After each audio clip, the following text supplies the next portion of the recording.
guys, welcome to Malluradiographer.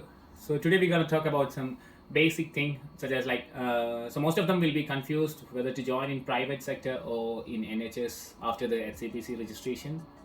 So today we're going to talk about the common things about NHS and private job difference. So we'll introduce myself. My name is Suchesh and Hi, I'm Vishal. we both are working in NHS right now. Okay guys, we'll move on to the topic now. So we'll be talking about like private and NHS jobs over here in England. So we can categorize into three main things about the private and NHS jobs, right? Yeah, so the first part will be the NHS jobs. Second is going to be the private hospitals in which you can work in. And third is going to be the private agency, which you can probably hear in India, like for example, InHealth and Alliance Healthcare and all these agencies which you usually hear in India. Yeah, the main differences working in NHS and this private sector can be categorized into three main parts. The first part is going to be the money. Second part is going to be the convenience, and third part is going to be the job security, which you should be more concerned about as you are on a work visa. Yeah. So if you're talking about the money thing, you'll be getting more paid in the private sector compared to the NHS, I guess. And you'll be having some more allowances, and you'll be getting a car if you're working in a static field or like you're traveling across. It depends on the agency which you're working. And if you're on the NHS, means you'll be not be getting that much amount compared to the private sector. So the NHS jobs are probably going to pay you the least of all of these things. And coming forward, I would say the private hospital usually pays you the most amount rather than the agency. So you can put it in order like the NHS the least, then you come for the agency, and then you go for the private hospital. But all of these three have their own advantages and disadvantages. Okay guys, now we're gonna jump into the next section. So that's about the convenience of the job which you're doing. So if you are in NHS, I think you'll be more convenient in the job. You'll be having like flexible hours. If you are with a family, you'll be getting like flexible hours for working. You can choose which days you want to work, which will not be possible in the private sector. And you'll be like in a specific spot. Like if you're working in an NHS trust, you'll be mostly like working in one or two hospital which is coming under the trust which you're working. And if you're working in a private sector, you'll mostly need to travel a lot compared to the agency which you're working. Mostly it's like if it's like an Alliance or InHealth, they'll be having different scanning centers in different areas. So mostly you'll be like posted across different scanning centers. So if you're working today in Manchester, tomorrow you'll be working in Leeds, and the next day you might be working in Liverpool. So if you're working in a private sector, you should be ready to travel a lot. Yeah. So how things work over here is like, for example, if you're working in an NHS, you're gonna stay in the same place all through your job contract, but they might ask you to travel to their different hospitals. Like for example, every trust will have their own hospice and their own hospital. So one trust is probably going to be made up of one or two hospitals within itself, which are going to be big, and they will have some small camps and some hospice. So for example, if you're coming in X-ray, they might ask you to go into different camps which are in different localities, and approximately radius it's going to be. The camps which you can also tell it as a community hospital. It'll be like back home you'll be having some like small government hospitals. Rather than a medical college. So over here we have community hospital. It'll be a small like around. There will not be an A&E or an emergency section. They'll be doing only the normal thingies like blood test, basic X-rays, and fluoroscopy and small NGOs. And but they might have a mobile MRI or a CT van. They might ask you to go over there, and you can't deny it that. They usually have a transportation between each hospital, and it's a really good transportation. But most of the hospital will be having shuttle bus across their own hospital. If like if you're telling like for an example, our hospital is having like two hospitals separately we are working on. Like there is a like 30 minutes drive across each hospital. So they are having a shuttle bus in every half an hour for all the staff who is working across. So it's really helpful for them. But they might ask you to go in a small camps as well, in which they don't have hospital shuttle, and in that case you have to travel at your own expense. They don't give you a travel allowance for that. In NHS you'll not be getting any allowance on that. But if you're in a private sector, you'll be getting the travel allowance separately if you're traveling for the work. So for example, if you are working in a private agency, they might ask you to work in London. Next day they might ask you to go in Birmingham and work for there for the next 2 to 3 days. But they will give you a private car, and if you don't know how to drive, they will give you a travel allowance, a taxi fare or a train fare, and they will arrange a hotel for you as well over there. It sounds really good. There are many people out there who will be comfortable with that, because they will get to see more of the country. They will move around, they will see new faces, make new friends who are very friendly people, but there are many people out there in between us who are not that convenient, Yeah. who are not very comfortable So, with like- moving every day, each day, and working with new people. Yeah. So if you're telling like mostly like this private sector will be more comfortable with the people who are willing to travel a lot. So if you're like, interested in traveling a lot, means you can go for the private sector. They'll be offering a car when you're coming over here, and they will be giving you the petrol price and the staying price for the hotel, everything they'll be providing you. The only thing will be you will be traveling a lot across the country. So if you're like working in one spot, next day will be some other spot. Like you'll be traveling overnight. Yeah, so it might be a bit of difficult. Yeah, if you're not interested in traveling a lot. Yeah, but it Yeah. depends on person to person Yeah. preferences. There are many people who enjoy that, like I would say. Yeah, even so many of the friends are working in private sector over here, and other main point if you're working in private sector is like they'll be having only normal shift or in the day shift. They'll not be having any night shifts. So it's like they'll be in the private sector. People only will be working like 9-5 or like 8-5 jobs Yeah. only in the daytime. Yeah, it can be 8 to 8 as well, Yeah. depending on the place to place. But Yeah. like you won't get any Night shifts. inpatients, you won't get any ward patients, Yeah. you won't have to pet slide the patient. Yeah, It's going to be basically very it'll be nice all and the patients will be walking patients, all normal patients. But if you're working in an NHS trust, you'll be getting an what do you tell, like back home, if you're working in a medical college, you'll be having all type of patients, like ICU patients, very bad patient, ill patient. So you'll be getting all types of patients. So if you're working in an NHS sector, it will be like that. So you'll be getting ICU patients, normal patients, every outpatients, everything. So talking about the give you a car. So initially, how it used to happen that they'll give you your the car of your preference, whichever car you ask them, like either it's Mercedes or BMW, whichever car you ask, Yeah. they are going to provide you for that. And there's a little slight catch in that it's not absolutely free. They will pay for the fuel, but you have to pay a certain amount of money to the company every month. Not much, but there's going to be certain amount of money. Yeah, they'll be checking the kilometers which you're traveling across for your work, and if you're traveling more than that, means you should be paying by yourself. Paying by you. So now coming to the last what called part, which is the private hospital.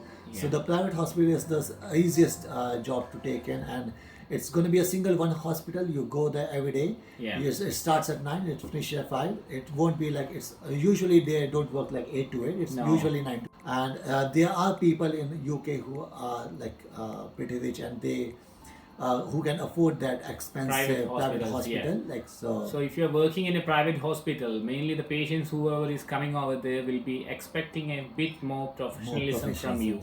Yeah.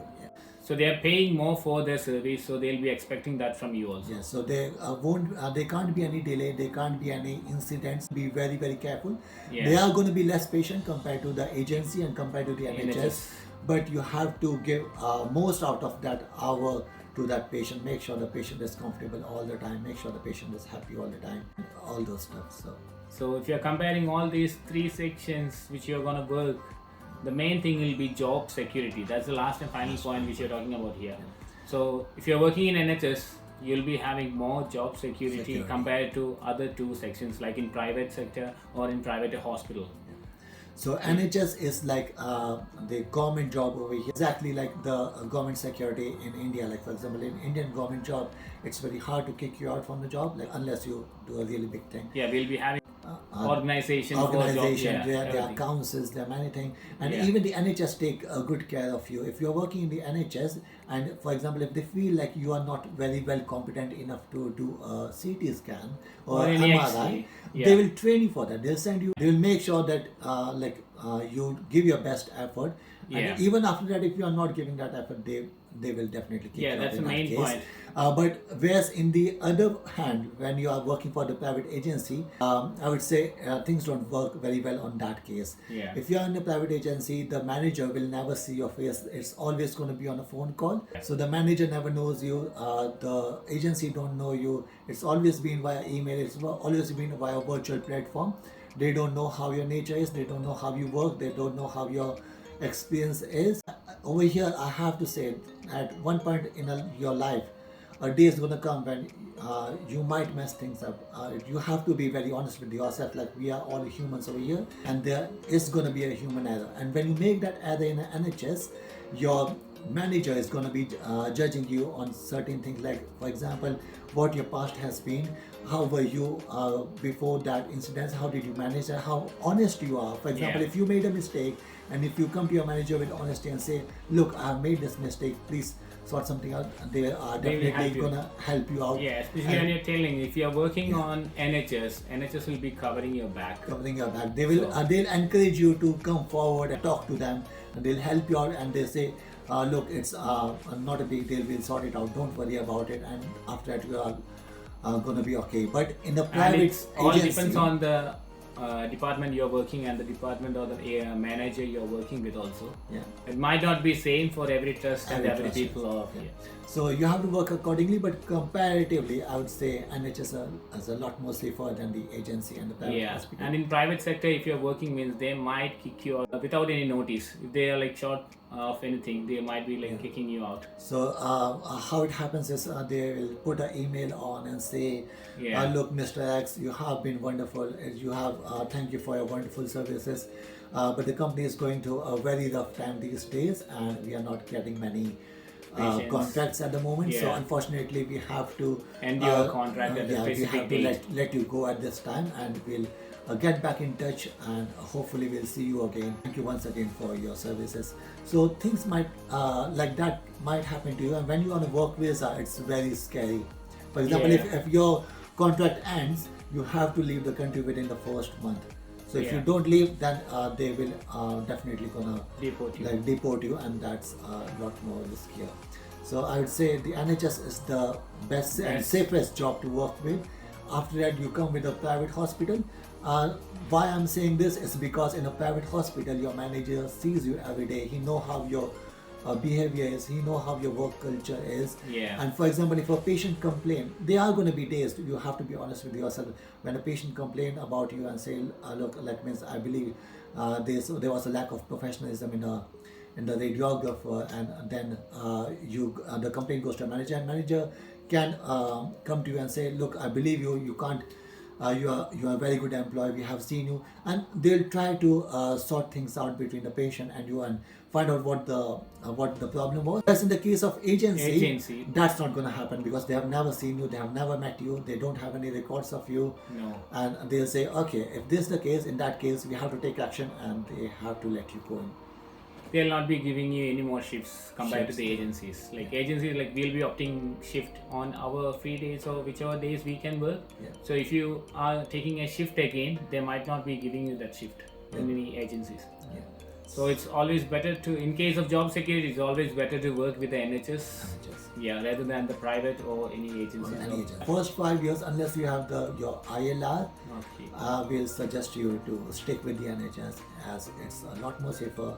You Yeah. earn less, but you are more secure for the first 5 Yeah, years. moreover than you'll be getting more allowances like vacations. Yeah, you sick get leaves, more paid sick leaves. leaves. Yeah, you get Everything more will paid be sick there in leaves. NHS compared to this. So, like, means there are small benefits out there in the what you call private things. Like, for example, if you go in a mall, they might give you certain discounts as you work for the NHS. If you go in a grocery store, they are going to give you certain discounts, NHS discounts. There are certain cards.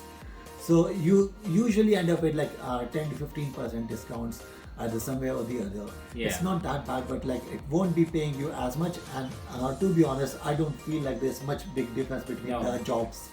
Salary, like it's just going to be like 2,000 to 3,000 pounds, which in Indian currency like 2 to 3 lakh. 3 lakhs. That's not a very big amount. You can make it up in working any Sundays or something. Yeah, if you're working in NHS, you can make like you can cover that 3,000 pounds. Like if you're doing 2 or 3 shifts 2 per or 3 week, per week extra. extra. Yeah, so you'll be covering it up. So comparing with like we would say NHS is the best option to work in case of job security. Job security. So if you're getting highly paid with any other private hospital, so you can opt that also. It's everything depends on one's own choice. one's own jobs. So we have just given you the peripheral idea how this works. So whoever is finished and who is trying to come over UK, you can decide. So you have 3 options, decide which one you go with. Yeah. And I would say, for example, if you're working with the agency, they have a certain eligibility that you should know how to drive. So if you're in India, you better start learn how to drive. And if you don't know, Yeah. So most of the agency which requires traveling will be telling you to bring the driver's license, and you should be getting an UK driving license within the 1 year after coming here. So if you are not getting a driving license within the 1 year, that will be a problem for the job also. job as well. Yeah. So they are both interconnected. So well, there will be another video coming up on the driving in UK, which will cover why driving is very important in UK. So if you guys are happy with the video, just comment anything if you have any questions, and please press that like button and subscribe to our YouTube channel. Thank you so much. Thank you guys.